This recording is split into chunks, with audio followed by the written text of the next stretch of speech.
Test is not just a test. In this test you need to represent your role. क्या आप mentally physically पूरी तरह से उस चीज के लिए तैयार हैं कि नहीं। रियलिटी चाहिए आपके अंदर, और रियलिटी आपके अंदर तभी आती है जब उस रियलिटी को आप स्वयं महसूस करें। कभी आप सौरभ सर का चैनल देखेंगे तो उसमें मैं रियल हीरोज की कहानी लाता हूँ। एक गोली जिंदगी 1 सेकंड के अंदर क्या कर सकती है, खत्म कर सकती है। फौज एक स्ट्रक्चर है और उस स्ट्रक्चर में आपको फिट होना ही पड़ेगा, उसका कोई ऑप्शन नहीं है। एक फौजी अफसर जाता है कि पूरे देश को दुख होता है, क्योंकि तुमको क्या लगता है ऐसे बन गया क्या वो? उस बेचारे ने जीवन भर तपस्या की है। तो बेसिकली एसएसबी बैच से इंटरेक्शन कम हो पा रहा था ना। मैं just talking to Shreyansh sir continuously, at least arrange one interactive session where we can talk each other and will discuss lot of things which is related to SSB. हम कुछ बातें करेंगे जो एसएसबी से रिलेटेड होंगी। तो let's have a introduction one by one. Fast थोड़ा चलेगा। What's your name? Prashant. Which entry? NDA. Okay, NDA. What's your name? My name is Himanshu Gupta from Balia. Okay. My entry is NDA. That's good. I am Priyanka Patel and my entry is NDA. That's good. My name is Suraj Gupta from Meerut and my entry is NDA. Okay. Vishwajit Kumar from Bhagatpur, Serious entry. Serious My entry. name is Akshay Chauhan, I am from Haryana and my entry is Assistant Commandant for ICG. Okay, for the ICG. तो finally ICG के system को change कर दिया गया इस बार से। Have you got that information? Now the people are going to face the written examination. और मुझे लगता है ये सही भी है, बिकॉज जो भी कैंडिडेट जाने चाहिए वो क्वालिफाई होके ही जाने चाहिए। डायरेक्ट अब एसएसबी को मैं अपोज नहीं करता, बट मुझे लगता है कि आप कुछ करके उस चीज को पाते हैं ना, तो you create the value behind it. Exactly. Talk about the some direct entry, चाहे हम जैग एंट्री की बात करते हैं, तो भाई वो लॉ कंप्लीट करता है, इतने बड़े प्रोसेस को तय करता है, and then he got opportunity to appear for the SSB. तो उसने वो क्वालिफिकेशन डन कर रखी है। If somebody is getting opportunity through the SSC tech and the TGC entry, reasonable है, because he did engineering for last 4 years और उसका एक अपना एक्सपर्टाइज रहा है, he is getting the opportunity. Parallelly we talk about the NCC special entry, obviously उसने NCC किया है तो उसको हक मिलना चाहिए। बट कुछ एंट्रीज को लेके मैं हमेशा ये महसूस करता था कि ये गलत है। उनमें से सबसे पहले आता है 10+2 का आर्मी टीईएस और navy technical entry scheme, 10+2 navy BTech. तो the candidate are getting opportunity only because of percentage, तो दैट्स नॉट रियली कूल। तो now they involve the JEE main examination, तो दैट्स रियली गुड। अब मुझे ये अच्छा लगता है, बिकॉज आपको फाइनली जाके 4 साल तो इंजीनियरिंग ही करना है, और 4 साल क्यों, 5 साल आपको रहना है। तो आपको उसके लिए जज्बा भी होना बहुत जरूरी है। इट्स ट्रू कि आप फौजी बनने जा रहे हो, बट ये भी ट्रू है कि आप साथ ही साथ टेक्निकल ब्रांच में जा रहे हो, तो वो फील होना भी अंदर बहुत जरूरी है। And same thought process I have for the Indian coast guard too. तभी इसका स्कोप इतना हाई नहीं हो पा रहा था, बट अभी रिटर्न इंट्रोड्यूस करेंगे तो that's going to be good. और सबसे अच्छी बात है कि अब सीट इंक्रीज कर जाएंगे इससे। ये केवल जो डायरेक्ट एसएसबी था इस वजह से इसके नंबर ऑफ सीट्स रिड्यूस थी, बट अभी नंबर ऑफ सीट्स इसकी बढ़ाने की बात चल रही है। तो जल्दी आप देखेंगे कि ठीक ठाक वैकेंसी जो है वो इंडियन कोस्ट गार्ड एसी के अंतर्गत भी आ रहे हैं। Now all journey same. हम जब एसएसबी एंट्री की बात करते हैं और एसएसबी की प्रिपरेशन स्टार्ट करते हैं, तो सबसे पहली चीज माइंडसेट में क्या होती है, थोड़ा सा कुछ आपसे मैं ओपिनियन जानना चाहूंगा। हालांकि लेट्स स्टार्ट विथ यू। क्या आप सोचते हैं once you imagine the whole journey of SSB, like you are just doing training right now, जहां आप स्क्रीनिंग, साइकोलॉजी, जीटीओ इंटरव्यू सब कंप्लीट करेंगे क्रमबद्ध, then you will obviously reach to the SSB board. तो क्या माइंडसेट है आपका, क्या टेम्पो दिमाग में चलता है? सर अच्छा करेंगे और यहाँ से अच्छी गाइडेंस मिली है तो एसएसबी के अंदर वो इम्प्लीमेंट करेंगे ताकि अच्छा हो सके। अच्छा, जब भी आप किसी टेस्ट को इमेजिन करते हो, लाइक फॉर एग्जांपल आप स्क्रीनिंग टेस्ट को इमेजिन कर रहे हो, स्क्रीनिंग टेस्ट में आप अपने रोल को किस तरह से देखते हो? Anybody define? स्क्रीनिंग में आप अपने रोल को किस तरह से देखते हो? Like now this is your SSB day and you are going to face the screening test, तो कैसे खुद को आप अज्यूम कर रहे हो उसके अंदर, क्या करने वाले हो आप? Okay, please tell me. So first of all, when you went for SSC examination, screening test is first test, which is also known as basic screening test. Right. So in which we have to evaluate our own stamina in one day. Like there is so many tests available, like verbal, non-verbal listening test also, and then after we will see a picture for 30 seconds, and then after we write a story. Answer we individually direct, and then after we participate in group. That's very nice. This is a journey. I'm just asking your role. Yes sir. I'm talking about my role. First of all sir, सबसे अच्छा तो we have to do best in our OIR, because if we get very good grading in OIR, then it helps to whole journey like that. So currently what's your grading in OIR? Currently what's your grading in OIR? 1. That's very nice. That means you are approaching almost 90% of questions. 87.78. That's very nice. So have you did something extra efforts for that, or you are originally your IQ is strong? Sir, this is same, sir. Okay. One time I go through for whole book of MPSC which is provided by us. Okay. And also workbook, sir. This is same, sir. So you are just practicing through those books, huh? And now you feel confident about the OIR test. So that's very correct line. अभी बच्चे ने एक बड़ी अच्छी line बोली. देखो आप समझो ना, किसी भी प्रिपरेशन, किसी भी गाइडेंस में ये कोई ऐसा रॉकेट साइंस नहीं है कि कोई आपको गाइड कर रहा है, कुछ चमत्कार होने वाला है, कुछ भी हो जाएगा. नहीं, हर टेस्ट के पीछे एक ही चीज मैं बार बार पूछूंगा, because it's a personality test. आपकी पर्सनैलिटी का एक्सेप्टेंस होना बहुत जरूरी है कि आप जो करने जा रहे हैं, क्या आप मेंटली, फिजिकली पूरी तरह से उस चीज के लिए तैयार है कि नहीं है. Test is not just a test. In this test you need to represent your role. हर टेस्ट में आपको अपने रोल को डिफाइन करना है कि आप कितना ओरिजिनली और कितना रियल तरीके से निकल के आ रहे हैं. और ये कभी रट्टाफाइड नहीं हो सकता है. You need to be very original for that. आपको ओरिजिनल होना ही पड़ेगा. अगर OIR आपके सामने है तो आप में गट्स होना चाहिए sir. 100 out of 100 sir. That shows the your guts. और ये गट्स कोई और नहीं दे सकता आपको, ये आप में स्वयं में आता है. People support you, people guide you, but ultimate perform किसको करना पड़ेगा? आपको करना पड़ेगा. तो that's very important for me to understand the role. Obviously as aspirant when we are participating for the SSB, हमारे लिए यही इंपॉर्टेंट था. एंड टेल यू ऑनेस्टली कि एक दो बार तो पता ही नहीं चला कि हम क्यों जा रहे हैं, क्या कर रहे हैं, किस लिए कर रहे हैं. बस टास्क आ रहा है, एक प्रोजेक्टेड फॉर्म में हम जाते हैं और उसको कर देते हैं. Is that the real heroism? क्या ये रियल हीरोइज्म है जो हमारे अंदर तलाशा जा रहा है? नहीं.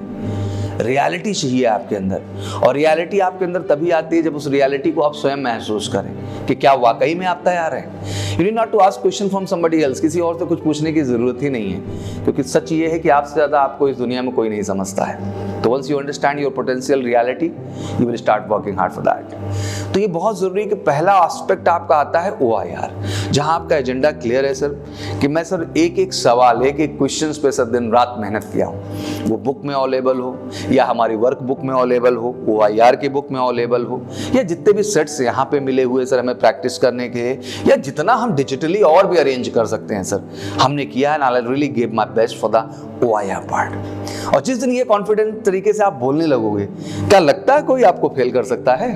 नहीं. हम पास होते हैं या फेल होते हैं, ये दोनों ही चीजें हमारे वजह से हैं, किसी और की वजह से नहीं है. Nobody else is responsible. Behind everything, we are responsible. नहीं करना है आपको, वो चीज़ एक्चुअल में आपके अंदर होनी चाहिए. हमारा प्रॉब्लम क्या है कि हम एक्ट करते हैं. क्या करते हैं? और आप समझ सकते हो कि फौज में एक्टिंग तो भाई चलती नहीं. सब कुछ क्या है? बहुत रियल है. एंड इस रियलिटी की फीलिंग शायद एक उम्र तक मैं भी ये चीज़ नहीं महसूस करता था. बट ऑनेस्टली मैं बताऊं तो I started giving a very real stories on my channel. कभी आप सौरभ सर का चैनल देखेंगे तो उस पर मैं रियल हीरोज की कहानी लाता हूं. तो once I started the motivation part, तो I started giving the motivation for those people they are very popular, and because of that I got many views. उसकी वजह से व्यू भी बहुत अच्छे मिलते थे, कमेंट्स भी मिलते थे, सब्सक्राइबर भी अच्छे मिलते थे. But once I just become so closer on this department exactly, तो जब मैं रियल हीरोज की कहानी पे इन्वॉल्व हुआ तो मुझे उनके आगे सब बहुत छोटे दिखाई देते हैं. और मैंने एक शपथ ली कि मैं लाइफ भर अगर कहूंगा तो उन रियल हीरोज की ही कहानी को डिफाइन करूंगा, और किसी की कहानी को भी बोलने वाला मैं नहीं हूं. और सारी की सारी अनटोल्ड स्टोरी को मैं बाहर ले आऊंगा. एंड पीपल शुड लिसन कि what exactly they did for country and they are the real hero. मेरा समझाने का क्या अभिप्राय था इस बात से? ये समझाने का था कि उधर जो गन चल रही है ना, और जो हाथ में है, वो डुप्लीकेट नहीं है, वो ओरिजिनल है. क्या है? उसमें एक वेट है. उसकी जो गोलियां निकल रही है ना, वो किसी पटाखे की गोलियां नहीं है, वो रियल है. एक गोली जिंदगी 1 सेकंड के अंदर क्या कर सकती है? खत्म कर सकती है. वो सब कुछ रियल है. और उस रियलिटी में लड़ना, जीत स्थापित करना और देश के लिए कुछ कर गुजरना, ये बहुत रियल है. ये किसी फिल्म की 3 घंटे की पटकथा नहीं है. ये बहुत कुछ सच है जो हम शायद नहीं देख पाते हैं. वो देखने का एक माध्यम है. तो आप समझो कितने रियल लोगों की जरूरत है ना बच्चा. तो once you participating during the GD, तो आप एक्टिंग कर रहे हो for the sense of cooperation, in terms of content, in terms of presentation, in terms of group behaviour, in terms of cooperation factor. Are you really like that? या वाकई में आप वैसे हो? और तुम खुद सोचो यार, अगर एक्टर उधर जाएंगे तो फिर फौज का क्या होगा? तो be realistic, B original, whatever you are doing. सफलता असफलता मेरे लिए कभी मायने नहीं रखती है। मेरे लिए मायने जो रखता है ना, वो ये रखता है कि सर जो मैं कर रहा हूँ ना, I am giving my best. और जब तक ये जवाब ना आए अंदर से, तब तक कुछ भी सही है नहीं। बाकी तो सारे ही जा रहे हैं, SSB दे रहे हैं, फॉर्मेलिटीज चल रही हैं, नया क्या होने वाला है। अल्टीमेट एक साइकोलॉजिस्ट आपके डोजियर को क्रॉस चेक करके ये बता सकता है कि आप में ये खामियां हैं, बट कहानी तो लिखनी आपको ही है ना। क्या वो किसी और की कहानी हो सकती है जो आपकी कहानी होगी? नो, उसका सर कोई मायने ही नहीं बनता है। तो क्या वो रियल कहानियां आपके पास हैं? क्या वो रियल जज्बात, रियल पैशन जिसको हम बात करते हैं बार बार, क्या वो आपके पास है? That is the question. और जिस बच्चा आप प्रिपरेशन में ये चीज ला दिए ना, you become mature enough and that maturity give you commission. यही मैच्योरिटी आपको कमीशन दे देती है। And I tell you honestly, I always interact with the selected candidate. What I feel the difference is कि वो ओरिजिनल है एकदम। मतलब जो है वो हैं, उसमें दिखावा नहीं था, उसमें कहानी नहीं थी, वो रियल में ऐसा है जैसा मैं उसको देख रहा हूँ वहाँ बैठ कर। एंड बिकॉज ऑफ दैट, और आज तक एक केस गड़बड़ नहीं देखा मैंने, not a single wrong selection. Every selection is very right selection. This is all about. It's very important, please it's very important कि आप जो भी टास्क कर रहे हो, आप रियल में कर रहे हो कि नहीं, बहुत बड़ा प्रश्न है। If you participating for the group planning exercise, तो ग्रुप प्लानिंग एक्सरसाइज कोई दिखावा नहीं है कि आप रट ले रहे हैं। सेकंड वर्ड में इसे मिलिट्री प्लानिंग एक्सरसाइज भी कहा जाता है। वहाँ एक कमांडर की एक्सपेक्टेशन है आपके अंदर। फौज के जितने भी टेस्ट हैं, चाहे वो बेसिक सीरीज की हम बात कर लें, और बेसिक सीरीज जितने भी GTO टास्क रखे गए, सारे के सारे लीडरलेस टास्क बनाए गए। पता है लीडरलेस क्यों बनाया गया उसको? क्योंकि वो इमर्जिंग लीडर वो देखना चाहते थे कि ऑटोमेटिक वो लीडर रियल में क्या हो रहा है, जनरेट हो रहा है, जो पढ़ करके। अब यहाँ तो कई लोग दिखावा करते हैं GP में, अच्छा ये लोकेशन है, इतने किलोमीटर, इतने सेंटीमीटर, कुछ कैलकुलेशन नहीं है, बट दिखावा, एक्टिंग पूरी चल रही है कि हमको सब समझ में आ रहा है। असल में कुछ नहीं समझ में आ रहा है। असल क्या है? कुछ नहीं समझ में आ रहा है, बट हम दिखावा कर रहे हैं। और आप सोचिए कि दिखावे वाले को फौज में एंट्री मिलेगी क्या? नहीं, रियल तो आपको होना पड़ेगा। अगर आपने ये जुगाड़ बनाने की कोशिश की है, आप 10 बार ट्रेनिंग करोगे, कोई फर्क नहीं पड़ेगा। अनटिल अनलेस हर टास्क की जब तक आप वैल्यू स्वयं नहीं अंडरस्टैंड कर जाएंगे। एक मिलिट्री प्लानिंग एक्सरसाइज, एक दिन दिल पे हाथ रखो और अपने रोल को देखो जाके, उसके अंदर रटो मत, फील करो कि 4-5 देखो सिचुएशंस दे दी गई हैं, 4-5 लोगों का आपका ग्रुप है, सिचुएशन को सॉर्ट आउट करना है। कितना रियल जर्नी है ये, हर बात का ख्याल रखना है, चाहे वो ट्रांसपोर्टेशन हो, डिस्टेंस हो, डिफेंस हो, पुलिस हो, हॉस्पिटल हो, हर प्रोस्पेक्ट। एक कहते हैं ना कि जेन्युइन इंसान की तरह सोचना है। ऐसा नहीं कि अनप्रेडिक्टेबल सिचुएशन क्रिएट कर दिया, सुपरमैन और शक्तिमान बन के निकल के आ रहे हो, तो वो भी तो नालायक ही कहलाएगा। We need real approach, real execution. तो हमारे लिए भी सबसे टफ टास्क यही होता है कि कहीं न कहीं वो रियलिटी में, और रियलिटी क्या है, आपके अंदर कोई और नहीं पैदा कर सकता है, आपके अंदर रियलिटी आप ही पैदा कर सकते हो। और दिल पे हाथ रखने से हर चीज़ का बच्चा आपको जवाब मिलेगा ऑनेस्टली। क्या आप ऑनेस्टली कर रहे हैं, ये आप दिखावे में कर रहे हैं? Once you're coming on stage and you're going to speak something about the topic like related to lecturate, आप एक टॉपिक चुनते हैं और उस टॉपिक पे अपना ओपिनियन देते हैं, तो प्रश्न तो यही है ना कि वो आपका ओपिनियन है कि किसी और का है, क्योंकि आज तक उस टॉपिक को, उस मुद्दे को आपने फील ही नहीं किया है, आपने महसूस ही नहीं किया कि आखिर ये मुद्दा क्या, करंट इशू चल रहा है आपके सामने, रसिया एंड यूक्रेन। क्या आपको लगता नहीं once you reached on the interview, interviewing officer आपसे पूछेगा नहीं? 100% पूछेगा आपसे वो।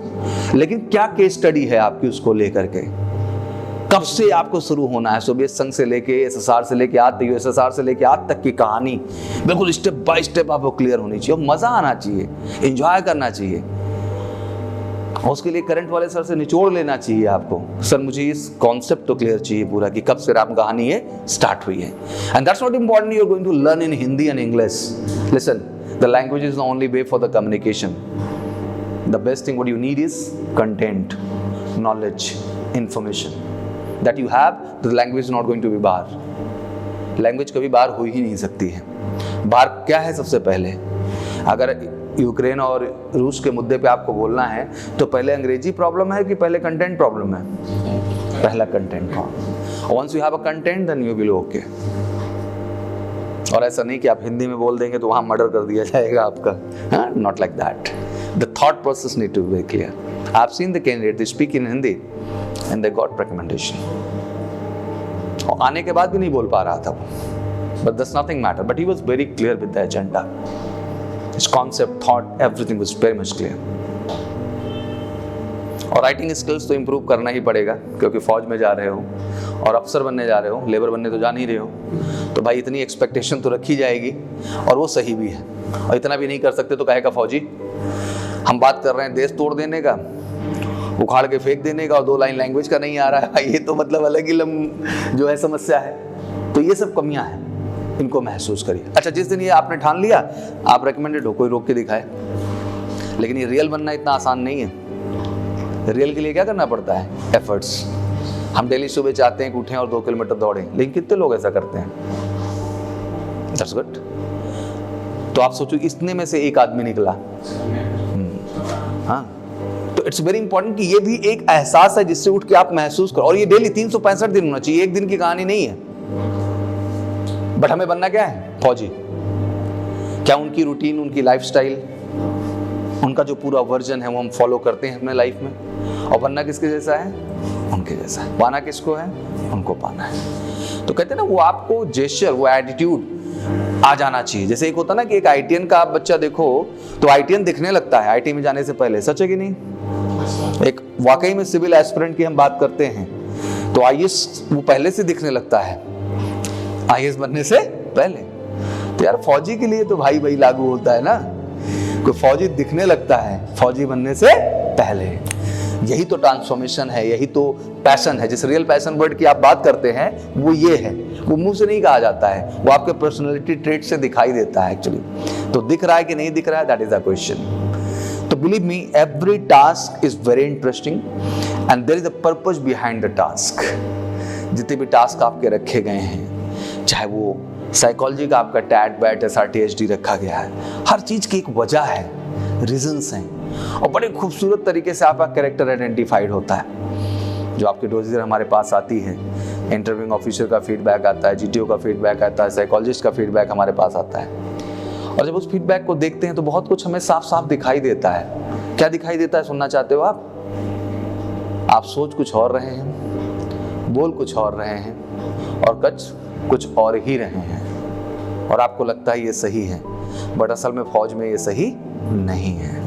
आपको वही सोचना है, वही बोलना है और वही करना है। लेकिन लाइफ का ये सबसे टफ टास्क है बच्चा। ये क्या है? ये सबसे टफ टास्क है, to be original and real. तो जस्ट गिव द बेस्ट। कभी SSB को लेके प्रेशर मत फील करना। मुझे लगता है कि दुनिया का सबसे खूबसूरत टेस्ट है। क्या कमाल की जर्नी है, हर स्टेप में कितनी सच्चाई की एक्सपेक्टेशन है। अगर उस सच्चाई के साथ आप बढ़ते जा रहे हैं तो मुझे नहीं लगता कि कोई आपको रोक सकता है। और जो सच्चे और अच्छे बच्चे रहे हैं उनका हुआ है, जिन्होंने एक ऑनेस्ट एफर्ट्स दिए हैं उनको सफलता मिली है। तो ये एक बड़ा फैक्ट है। तो बस आपसे भी एक्सपेक्टेशन वही है मेरी। And you are mature and buddy, you clear the UPSC examination, it's not a joke, it's a serious matter. To getting position in that 7000 जो है रैंक, इट्स रियली चैलेंजिंग यार, बिकॉज नॉट इजी। उसके लिए 4 लाख लोग बैठे थे। कितने बैठे थे? उन 4 लाख में आपने जगह बनाई है। हाँ बच्चा, 5 लाख। हाँ, आप उसमें 1,75,000 लड़कियों को हटा देते हैं, उनकी 1000 ही सीट है, तो इसीलिए मैंने 8000 नहीं 7000 कर दिया। तो 7000 में आपने जगह बनाई है 4 लाख पार्टिसिपेशन से, ये अपने आप में क्या है? बड़ा प्रयास है। तो एक थोड़ा सा और इनिशिएटिव यार, अगर वो कर सकते हो तो आप ये कर सकते हो कि नहीं कर सकते हो। हमारा उद्देश्य केवल ये है बच्चा कि आपको सच थोड़ा सा महसूस कराएं। बाकी तो टेम्पो वार ट्रेनिंग चलता रहता है, लोग आते रहते हैं, ट्रेंड होते रहते हैं, जाते रहते हैं, but being a SSB aspirant and obviously whatever experiences I have in a life and practically I got opportunity to meet with a lot of officers they related to board। बहुत मौका मिलता है बहुत सारे ऑफिसर्स से मिलने का, board के जो ऑफिसर्स हैं, तो उनकी भी भावना यही रहती है कि सौरभ जी हम रिजेक्शन के लिए नहीं बैठे हैं, हम सिलेक्शंस के लिए बैठे हैं। बट एक पैरामीटर फिक्स है, ये एक फ्रेम है। फोटो थोड़ी बड़ी रहेगी हम एडजस्ट कर लेंगे, थोड़ी छोटी रहेगी तब भी मैनेज कर लेंगे, लेकिन अब इतनी बड़ी रहेगी तो कैसे हम मैनेज करेंगे, और इतनी बड़ी हो जाएगी तो हम कैसे मैनेज करेंगे। तो अंडरस्टैंड कि फौज एक स्ट्रक्चर है और उस स्ट्रक्चर में आपको फिट होना ही पड़ेगा, उसका कोई ऑप्शन नहीं है, क्योंकि ये डायलॉग एक दिन का नहीं है। कल को बीइंग इंडिया एस्पिरेंट आपको 4 साल का रगड़ा है बच्चा। 3 years you're going to pass in the National Defense Academy and the 1 year again आपको IMA का हिस्सा बनना पड़ेगा। Do you think that is going to be a better process? No. Hell से भी बदतर, हर चीज ऊटपटांग। फौज का तो मतलब प्रारूप ही यही है कि आपके कंफर्ट जोन की रीढ़ तोड़ के रख देंगे वो। हमारे यहाँ परंपरा होती है कि after taking food in the night आपको बहुत ज्यादा उछल कूद नहीं करना चाहिए। फौज उल्टी है, खिलाने के बाद सबसे ज्यादा ड्रिल कराएगी, सबसे ज्यादा उछल कूद कराएगी। हमारे यहाँ कहा जाता है चबा चबा के खाना खाओ, फौज कहती निकल जाओ, हमें इस बात से कोई फर्क नहीं पड़ता है। हमारे यहाँ ठंडी गर्मी बरसात सबका सिचुएशन समझाया जाता है, वहाँ इस चीज के मायने ही नहीं है। सारे कंफर्ट जोन खत्म कर दो। अब ये तुमको क्या लगता है कि ऐसे ही ट्रेनिंग की जा रही है? नहीं, इस ट्रेनिंग का पर्पज है भाई, कल को एक सर्च ऑपरेशन लगता है, कभी आप मेरी स्टोरी सुनिए चैनल पे जाके, कभी भी एक सर्च ऑपरेशन लगता है, तुम्हें क्या लगता है कि 3 मिलिटेंट छिपे हैं, ट्रैकिंग हो चुकी है, इंटेलिजेंस की रिपोर्ट है और वहां हमें खड़ा होना है? जंगल है भाई, और 6-6, 7-7 दिन तक बिना खाए पिए, तुम्हें क्या लगता है वहां मैकडी चल रहा है, वहां KFC चल रहा है, वहां वाटर कूलर से पानी आ रहे हैं, बढ़िया मतलब जन्नत है? ऐसा कुछ नहीं है। और ऐसा नहीं होता ना कि हाँ ये ब्रेकफास्ट टाइम है, अभी हम लोग गोली नहीं चलाएंगे, अभी हम लोग चल के क्या करेंगे, ब्रेकफास्ट करेंगे, उसके बाद हम लोग फाइटिंग करने का कोशिश करेंगे। अभी लंच टाइम है, लंच टाइम पे हम लोग बंदूक नहीं उठाते हैं। हाँ, ये लेबर बैठे हुए हैं, पता नहीं होता भाई, दिन रात सुबह शाम, अरे भाड़ में गए खाना पीना, गोली लगने के बाद भी उनको नहीं एहसास है कि मुझे गोली क्या है लगी हुई है, उसके बाद भी दहाड़ रहे हैं वो बैठ करके। ये क्या फिल्म चल रही है? ये रियल है।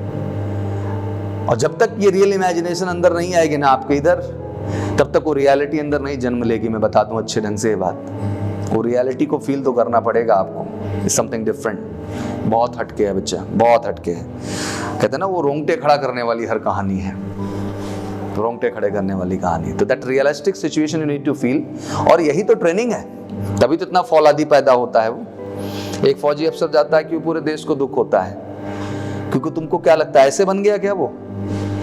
उस बेचारे ने जीवन भर तपस्या की है, शुरू से मेहनत किया, माँ बाप की अच्छी अपब्रिंगिंग रही, पढ़ाई लिखाई उसकी बढ़िया हुई, उसने मेहनत किया, अपने ब्रेन के दम पे उसने एग्जाम निकाला, फिर SSB जैसे प्रक्रिया को उसने क्लियर किया, 4 साल उस रिगरस ट्रेनिंग प्रोग्राम से वो गुजरा। उसके बाद पोस्ट पे आके अलग अलग पोस्टिंग पे उसने अपार मेहनत की, as a lieutenant, as a captain. और इन 10 सालों का क्या मतलब 25-30 साल की जर्नी में अपनी अपनी पूरी जिंदगी उसने सौंपी एक तपस्या की तरह, जहाँ एक भी दिन उसने कुछ गलत नहीं किया अपने लाइफ में। और आज वो फौलाद खड़ा है, और जब वो जाता है देश से तो तुम समझ सकते हो कितनी बड़ी क्षति है। उसको बनाना इतना आसान था? वो आयरन मैन ऐसे नहीं बनाया बेटा, उसको बनाने के लिए बहुत तपस्या हुई है। उसके माँ बाप ने त्याग किया है, उस बच्चे ने त्याग किया है, उसके उस ट्रेनर्स ने त्याग किया है, जिन्होंने उसको क्या किया, ट्रेंड किया। तो ये बहुत बड़ी चीज़ है, बहुत बड़ी चीज़। शायद आम आदमी इसको न महसूस कर पाए, but something bigger. Being a फौजी इसलिए हम नहीं सम्मान करते हैं कि हाँ फौजी हैं सम्मान कर रहे हैं, भाई वो अलग हैं, वो बहुत कुछ अलग है, हम उनके आसपास भी नजर नहीं आते। तो दिस इज ऑल अबाउट, और तभी वो बने हैं, तभी वो कुछ बन पाए हैं। तो फील करिए आप भी उसी जिम्मेदारी के लिए बढ़ रहे हैं, तो आप समझो कि आपसे क्या एक्सपेक्टेशन है। आपसे भी तो एक्सपेक्टेशन वही होगी ना, कुछ अलग तो नहीं होगी। तो be real and original, give the best from your side, जान लगा दो, रियल अप्रोचेस लाओ, रियल एफर्ट्स लाओ, हर चीज़ पे मेहनत करो, हर टेस्ट में घुसो, समझो कि इस टेस्ट के अंदर मेरा जो कैरेक्टर है, या जो मेरा पार्टिसिपेशन है, या जो मेरा परफॉर्मेंस है, क्या मैं संतुष्ट हूँ कि नहीं। पहले तो प्रश्न यही है। जब तक मैं ही सेटिस्फाई नहीं हूँ, कैसे और कोई सेटिस्फाई हो सकता है। और क्या पूछते रहना दूसरे से कैसा रहा कैसा रहा, खुद जानो ना कैसा रहा। और हमें सब पता होता है, दिखावा करने की जरूरत है नहीं, क्योंकि दिखावा यहाँ चलने वाला नहीं है। That's all about. हाँ, बाकी जब तक दिखावा करते रहोगे जिंदगी चलती रहेगी, उसका तो कोई इलाज ही नहीं होता है। एक समय के बाद जब आप सोचते हो सीरियस होने का, तब तक समय ही निकल जाता है। तो जितना जल्दी हो जाए उतना हमारे लिए क्या रहेगा बच्चा, अच्छा रहेगा। ठीक है, any questions from your side? खत्म हो गए सारे क्वेश्चन? कहते हैं जिंदगी में जब रियल बनने की कहानी शुरू होती है तो फालतू के क्वेश्चन लाइफ से क्या हो जाते हैं, खत्म हो जाते हैं। और ये समझ में आ जाता है सर कहानी नहीं करना है, कुछ करना है। और जब एफर्ट्स करने का जिम्मा हम अपने कंधों पे ले लेते हैं तो हमारे सारे प्रश्न क्या हो जाते हैं, खत्म हो जाते हैं। और फिर ये होता है कि सर बस मौका मिले और हम जान लगाएं। और ये मोटिवेशन ज़्यादा देर नहीं रहेगा, 1 घंटा 2 घंटा, शाम तक, कल तक, परसों तक, फिर ये ख़त्म हो जाएगा। अगर चाहते हो इसको बरकरार रखना तो मैं यही चाहूँगा कि खुद को जज करना, एनालाइज करना हर एक्टिविटी में स्टार्ट कर दो। खुद के रिजल्ट को देख के इग्नोर मत करो, खुद के रिजल्ट को आप क्या करेंगे, महसूस करेंगे। ठीक है, चलिए, thank you so much and from my side wish you all good luck. Thank you very much.